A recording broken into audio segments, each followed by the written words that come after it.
Pops is truly America's orchestra, so the idea of assuming the mantle of responsibility is a little bit, well, it tends to stop me dead in my tracks. 3 decades ago this week, Keith Lockhart was first introduced as the new conductor of the Boston Pops. And now he's become synonymous with the city. Yeah, of course, the Pops have been around for 140 years, but Lockhart has put his own stamp on the institution. His impact is in the spotlight tonight.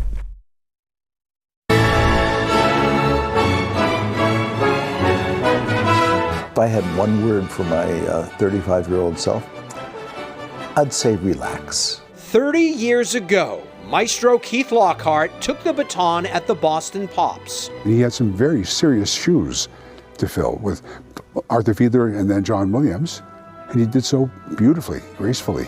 According to principal bassist Larry Wolf, Lockhart was born for the role. He can do anything. He walks on stage, he'll pick up the baton and conduct and begin to conduct, and he's doing as if he's been doing it for an hour before. It's that natural and that fluid. The beloved conductor doesn't feel like it started that way. It's one of those things that they give you a lot of responsibility and visibility that you never had, and you want very much not to fail.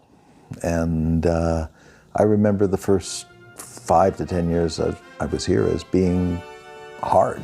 Boston has, it believes in its cultural institutions the same way it believes in its sports teams. That can always cut a little both ways because that also means they demand a lot out of them. But by and large, you really feel supported by the entire community when you're here. To play in this hall, which I grew up in, is indescribable. New to the Pops this season, principal bassoonist Josh Baker. Lockhart made an instant impact on him. When I did go sub as an undergrad student, he would come up and say hello to me. And I think those little acts of kindness and consideration and attention when you are young and impressionable create a warm atmosphere. And it's something that you do remember. Over the decades, Lockhart has led more than 2,500 Pops performances, but some do stand out. Certainly appearing on stage on the middle of the field at the Superdome in February of 2002, when the Patriots began the dynasty, was pretty exciting. Lockhart's musicians know how lucky they are to play with him and the Pops. I think it's one of those things that's not just ingrained in the culture here in Boston, but in America. Everyone knows what it is, and I think that's a testament to the power of what this organization has done.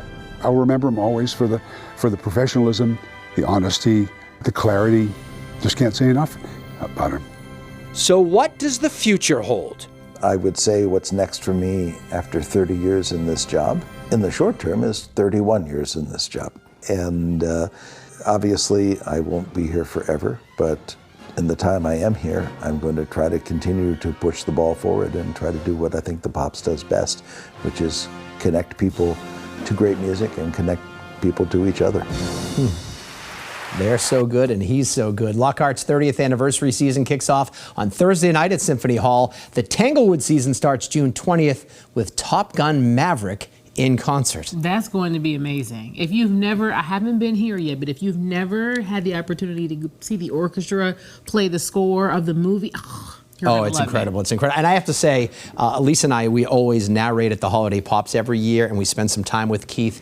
He is so down to earth and such a great guy, and it's just amazing the talent that oozes from the Boston Pops. And it's always interesting to learn more about the legend. You know he's a legend, but like getting to show our viewers more about him. Very cool.